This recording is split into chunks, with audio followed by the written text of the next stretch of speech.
खुलुमबाय आं सिबिरानि ब्रह्म गोजोन फुंबिलिनि बयनिसिमबो गाहाम हामलायनायखौ जासिहरनाय थाबाय नोंथांमोननि थाखाय आं गोदान खौरां लानानै फैबावबाय अन्नानै भिडिअखौ जोबजासिम नायलांदो पाकिस्तान मुर्दाबाद स्लगानजों फिन गोमसार होदों भारतनि दाब दाब जायगायाव भारतनि गाहाय मन्त्रि नरेन्द्र मदि बिथांखौ असामा बिन लादेनजों रुजुनायनि अनगायैबो प्राइम मिनिस्टार बिथांखौ गोबां रावजों सोंखारिनायनि हेंथायैनो बिजेपिनि मददगिरिफोर आरो मावथिफोरा पाकिस्ताननि हेंथायै स्लगान होदों रिपर्टनि बायदिब्ला इउनाइटेड नेशन्स सिकिउरिटि काउन्सिलाव मिटिं जानायाव भारतनि एक्सटार्नेल एफेयार्स मिनिस्टार एस जयशंकर बिथाङा पाकिस्ताननि फरेन मिनिस्टार बिलावाल भुट्टो बिथांखौ बुंथिदोंमोन दि पाकिस्ताना गुबुन गुबुन उदखारि हान्जाखौ मदद होयो आरो पाकिस्ताना उदखारिफोर थाग्रा मिरु बेनिखायनो पाकिस्तानाव उदखारिखौ गैयै खालामनांगौ आरो भारतनि मोजां नसुंसे हादर बायदि थानो थाखाय खावलायदोंमोन बेनि रागा आरो लाजिनायजोंनो खुद्रिदों पाकिस्ताननि फरेन मिनिस्टार बिलावाल भुट्टो बिथाङा आरो भारतनि गाहाय मन्त्रि नरेन्द्र मदि बिथांखौ असामा बिन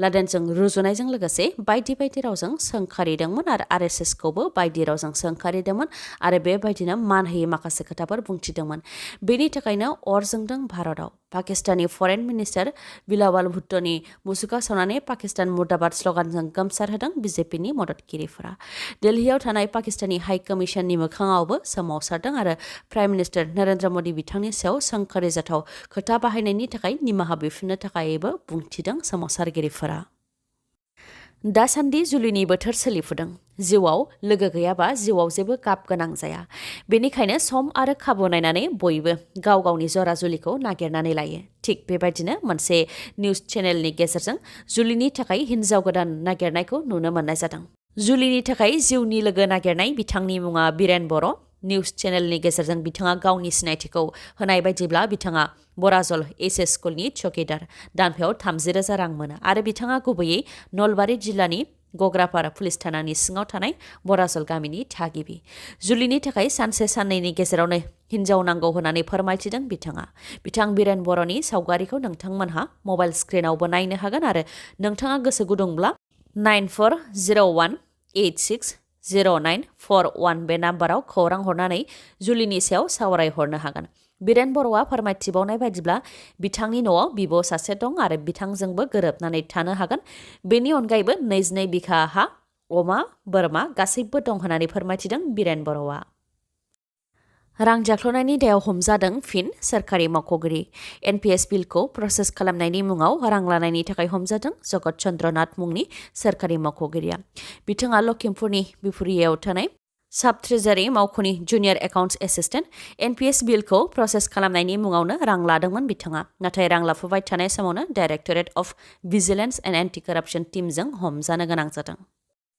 बिटिसिआव प्रमद बर'नि सुइजारलेण्डखौ जोंनो नाङा जाय सुइजारलेण्डआव प्रमद बर'आ सुइपार आरो सुकिदारनिबो साख्रि होनो हाया आरो जाय बिटिआर गोरोबथा खालामनानै रन्जन दैमारि बिथाङा दिनैबो जोबथेसालियाव दङ बेबायदि सुइजारलेण्डखौ नाङा होननानै बुंथिदों बिपिएफनि दैदेनगिरि सुरत दासआ मख'नो गोनांदि गसाइगाव जिल्ला लाइमोन बिपिएफ दोलोनि सावराय मेल खुंदों बिपिएफ दोलोखौ गोख्रों खालामनो थाखाय गासैबो बिपिएफ दोलोनि मावथिफोरखौ लानानै बे सावराय मेलखौ खुंनाय जादों जेराव आगुनि मावफुं सोद्रोमा सभाराम नार्जारी एमसिएलए रहिन्द्र ब्रह्म मृत्युन्जय नार्जारी मिरु लाइमोन बिपिएफ दोलोनि गाहाय नेहाथारि सुरत दास बिथांमोनजों लोगोसे गसाइगाव जिल्ला बिपिएफ दोलोनि गोबां दैदेनगिरि बिथांमोनहाबो बाहागो लाफैदों बे सावराय मेलनि गेजेरजोंनो सुरत दासआ बुंथिदों दि बिटिसिआव प्रमद बर'नि सुइजारलेण्डखौ जोंनो नाङा जाय सुइजारलेण्डआव प्रमद बर'आ सुइपार आरो चौकीदारनिबो साख्रि होनो हाया रन्जन दैमारि बिथाङा बिटिआर गोरोबथायाव सागान होनायनि उनावबो जोबथेसालियाव दिनैसिमबो दङ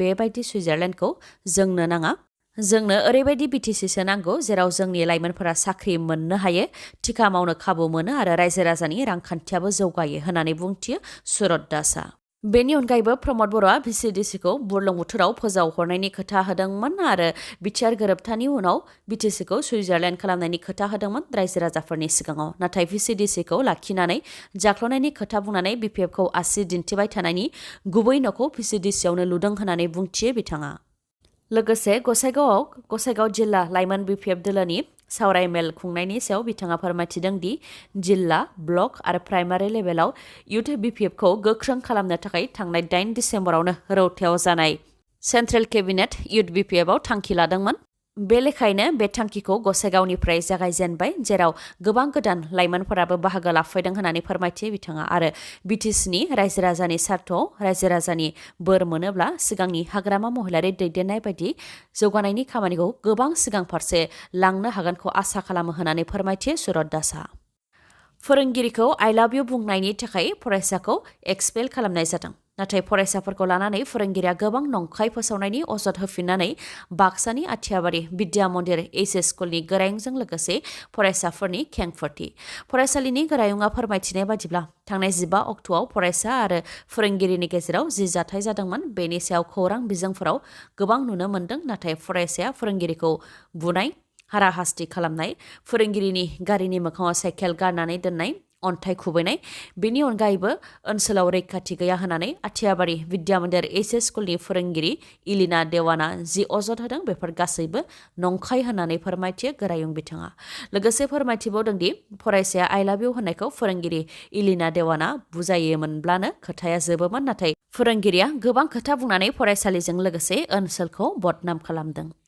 बेनि अनगायैबो आइ लाभ इउ बुंनायनि दायाव आइ लाभ इउ बुंग्रा फरायसाखौ एक्सपेलबो खालामनाय जाखादोंमोन आरो बेबायदि जाथाय जानायनि उनाव एबसु, आसु, एसएमडिसि गासै फोरोंगिरि स्टाफ जयैनो सावरायलायनानै थांखि लानायखौ निउज चेनेलाव फोसावनो नागिरदोंमोन। नाथाय बेनि सिगांनो फोरोंगिरि इलिना देवाना गाज्रि अजद होनानै खौराङाव फोसावदों जायजों फोरोंगिरि समाज, आथियाबारि बिद्या मन्दिर एचएस स्कुल आरो ओनसोलाव गाज्रि गोहोम गोग्लैदों होननानै फोरमायथिदों फरायसालिनि गोरायुङा। उल्था फारसेथिं फोरोंगिरि इलिना देवानानो सम मथे फरायसालियाव फैया जायनि थाखाय फरायसाफोरा जेंना मोनो। बेनि अनगायैबो थांनाय 2017 मायथाइनिफ्रायनो इलिना देवाना ट्रेन्सफारनि थाखाय सानफ्रोमबो एनअसि बिबोदों आरो ट्रेन्सफार हरनो थाखाय खावलायबोदों। बेनिखायनो फोरोंगिरिया ट्रेन्सफार लानो थाखायनो माबा मोनसे खालामनानै माबोरै गुबुनाव थांनो हायो बेनि थाखायसो फोरोंगिरिया नाजादों होननानै बुंथियो फरायसालिनि गोरायुङा। ओजोंहाय फोरोंगिरिया फरायसाफोरनि सायाव गोबां अजद होनायफोरा नंखाय होनानै फरायसाफोराबो खौरांगिरिनि सिगाङाव खेंफोरथि होदों। फिफा वर्ल्ड काप 2022 आव क्र'एशियाया मरक्क'खौ 2-1 ग'राव फेजेननो हानानै थामथि जायगाखौ आवग्रिनो हाबाय। काटारनि लुसेल स्टेडियामाव जानाय वर्ल्ड काप मेचआव क्र'एशिया आरो मरक्क'नि गेजेराव फिफा वर्ल्ड काप 2022 नि थामथि जायगानि थाखाय खेलाया जादोंमोन। बेयावनो क्र'एशियाया मरक्क'खौ 2-1 ग'राव फेजेननो हाबाय। क्र'एशियानि जस्क' जिभार्डियल आरो मिस्लाभ अर्सिक बिथांमोनहा गलखौ सोनो हादों आरो मरक्क'निफ्राय आशराफ डेयरी बिथाङा गलखौ सोनो हादोंमोन। बेराफारसेथिं दिनै आर्जेन्टिना आरो फ्रान्सनि गेजेराव फिफा वर्ल्ड काप फाइनाल मेचआ जागोन। लुसेल स्टेडियामाव आर्जेन्टिना आरो फ्रान्सनि गेजेराव मोनानि 8:30 रिंगानिफ्राय फिफा वर्ल्ड काप 2022 नि फाइनाल गेलेनाया जागोन।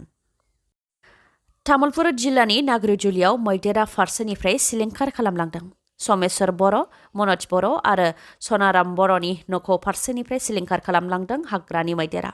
हाग्रानि मैदेरनि गाग्लोबनायाव माइ, माइरं, गय बिफां, थालिर बिफां सिलिंखार जानायजों लोगोसे न' बां आरो न'आव थानाय गासैबो बासनपत्रफोरखौबो सिलिंखार खालामलांदों। जानो आरो थानो थाखायबो बे समाव जेबो गैलिया होननानै फोरमायथिदों जाथायजों भुगिनांनाय नखरा। बेनिखायनो दुखुथिया नखरखौ सोरखारा जाहाथे नायफैयो आरो मदद होयो बेनि थाखायबो सोरखारनिसिम खावलायहरदों बिथांमोनहा।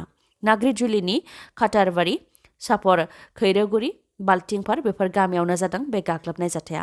मैदेरनि गाग्लोबनायजों सिलिंखार जानांनाय गंसे नखरा फोरमायथिनाय बादिब्ला बिथांमोननियाव 40 मन माइ दंमोन, 9 बस्थायाव माइरं दंमोन, बेनि अनगायैबो दालि दंमोन। नाथाय बेफोर गासैखौबो मैदेरा जानानै सिलिंखार खालामलांजोबदों। आसामनि साहा बिलाइखौ 1 केजिआव 1,15,000 राङाव फाननो हादों। मन'हारि गल्ड टीखौ 1 केजिआव 1,15,000 राङाव फाननो हादों।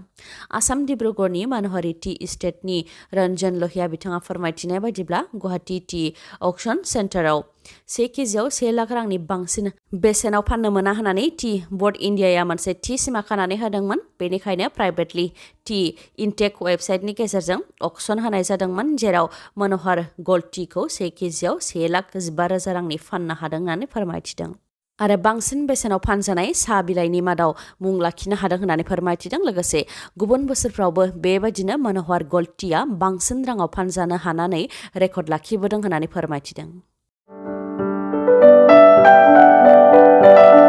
रौता स्टेशन र'डआव थानाय बाजै हटेला नोंथांमोननि थाखाय गोजोनथाव खौरां लानानै फैदों। रौता स्टेशन र'डआव थानाय बाजै हटेलाव सिगां साहाजों लोगोसे गुबुन गुबुन रोखोमनि जानाय जेरै चाउमिन बायदि बायदिखौ मोननो हानाय जायोमोन। नाथाय बाजै हटेलाव ओंखामनिबो राहा खालामनानै होसिगोन।